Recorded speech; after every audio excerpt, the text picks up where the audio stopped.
Hi guys, hope எல்லோரும் நல்லா இருக்கீங்க நம்புகிறேன். இன்றைக்கி டூடாஸ் கிச்சனில் நம்ம என்ன பண்ண போகிறோம்னு பார்த்தீங்கன்னா, டேஸ்டியான ஜூஸியான வஞ்சர மீன் வறுவல் தான் பண்ண போகிறோம். வாங்க எப்படி செய்யலான்றதை பார்க்கலாம்.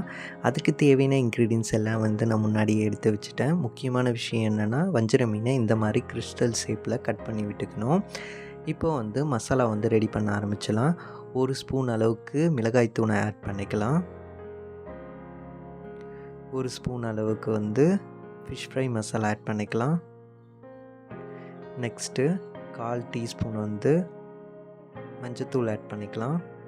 அப்புறம் ஒரு 1/2 ஸ்பூன் மல்லித்தூள் ஆட் பண்ணிக்கலாம்.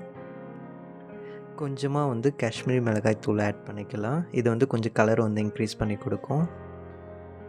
நெக்ஸ்ட்டு தேவையான அளவுக்கு உப்பு ஆட் பண்ணிக்கலாம். இப்போ 1 ஸ்பூன் அளவுக்கு தயிர் ஆட் பண்ணிக்கலாம்.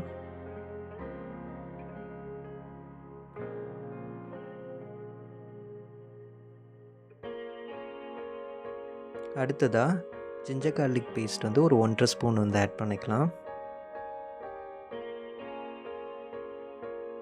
கொஞ்சமாக லெமனை விட்டுக்கலாம்.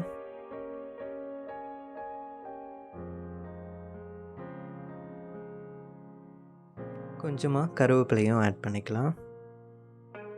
இப்போ போட்டுட்டு நல்லா மிக்ஸ் பண்ணி விடுங்க. மசாலா ஒன்றுக்கு ஒன்று எவ்வளோ நல்லா மிக்ஸ் ஆகுதோ அந்த அளவுக்கு மீனோட டேஸ்ட் இன்க்ரீஸ் ஆகும். நிறைய பேர் மசாலா நல்லாவே மிக்ஸ் பண்ண மாட்டாங்க, அதனால் டேஸ்ட்டும் நல்லா இல்லைன்னுவாங்க. நீங்கள் முடிஞ்ச அளவுக்கு மசாலா நல்லா மிக்ஸ் பண்ணி விடுங்க. இந்த அளவுக்கு மிக்ஸ் பண்ணுங்கள். இப்போ நல்லா மசாலா மிக்ஸ் பண்ணியாச்சு. இப்போ மீனில் மசாலா அப்ளை பண்ணலாம்.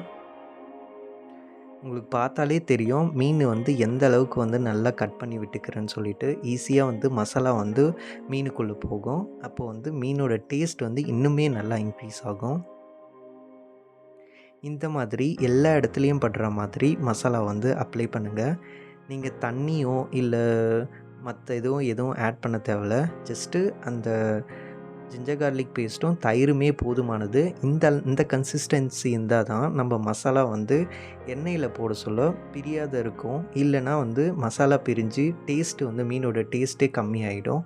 அதனால் முடிஞ்ச அளவுக்கு இந்த கன்சிஸ்டன்சி வர அளவுக்கு நீங்கள் மசாலா ரெடி பண்ணி வச்சுக்கோங்க. இதே மாதிரி எல்லா மீன்லேயும் நம்ம மசாலா அப்ளை பண்ணிடலாம். பார்த்தாலே தெரியும் மசாலா அப்ளை பண்ண சொல்லவே ஈஸியாக உள்ளே போயிடுச்சு.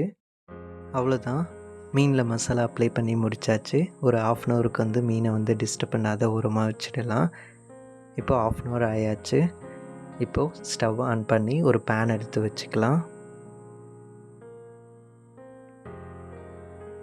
பேன் நல்லா காஞ்ச பிறகு இப்போ எண்ணெய் ஆட் பண்ணிக்கலாம். நான் கடலெண்ணெய் எடுத்திருக்கேன். கடலெண்ணெயில் மீன் பொரிக்க சொல்ல டேஸ்ட் அதிகமாக இருக்கும். இப்போ எண்ணெய் காஞ்சிடுச்சு. மீனை ஆட் பண்ணிக்கலாம். உங்களுக்கு பார்த்தாலே தெரியும் மீனில் மசாலா எவ்வளோ நல்லா ஊட்டியிருக்குன்னு சொல்லிட்டு. அதனால தான் சொன்னேன் இந்த கன்சிஸ்டன்சிக்கு மசாலா நம்ம ரெடி பண்ணணும்னு சொல்லிட்டு. நீங்கள் வீட்டில் பண்ண சொல்ல இந்த கன்சிஸ்டன்சி வர அளவுக்கு மசாலா ரெடி பண்ணிக்கோங்க. தண்ணியாக பண்ணாதீங்க. இந்த மாதிரி அப்பப்போ கொஞ்சம் ஆயில் மீன் மேலே தள்ளி விடுங்க. அப்போ தான் மேலே இருக்கிற மசாலா நம்ம திருப்பி போட சொல்ல, அந்த மீனை திருப்பி போட சொல்ல ஆயிலில் பட்டு ஸ்ப்ரெட் ஆகாது.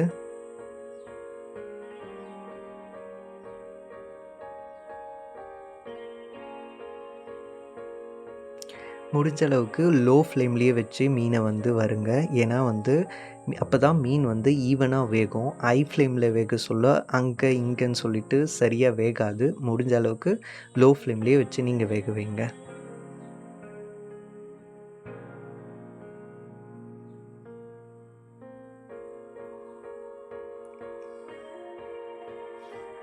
பார்த்திங்களா, மீன் நல்லாவே வேக ஆரம்பிச்சிடுச்சு. கொஞ்ச நேரம் கழித்து மீனை திருப்பி விடுங்க.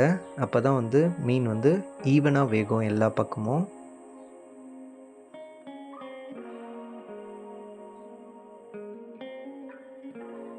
பார்த்தீங்களா எவ்வளோ நல்லா வெந்திருக்குன்னு. அவ்வளோதான், சுவையான ஜூஸியான வஞ்சர மீன் வறுவல் ரெடி ஆயிடுச்சு.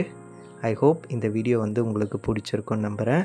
நீங்களும் உங்கள் வீட்டில் இதே மாதிரி செஞ்சு பாருங்கள். செஞ்சு பார்த்துட்டு கமெண்ட்டில் வந்து சொல்லுங்கள் எவ்வளோ நல்லா இருந்துச்சு அப்படின்னு சொல்லிட்டு. இன்னொரு வீடியோவில் சந்திக்கிறோம். எங்கள் சேனலை வந்து சப்ஸ்கிரைப் பண்ணுங்கள், லைக் பண்ணுங்கள், கமெண்ட் பண்ணுங்கள். ஹெல்த்தியாக இருங்க. முடிஞ்ச அளவுக்கு வந்து வீட்டில் சமைச்சு சாப்பிடுங்க. ஏன்னா வந்து அதுதான் வந்து நமக்கு வந்து நல்லது. ஸோ உங்களுக்கு இந்த வீடியோ பிடிச்சிருக்குன்னு நினைக்கிறேன். Tata guys, bye bye.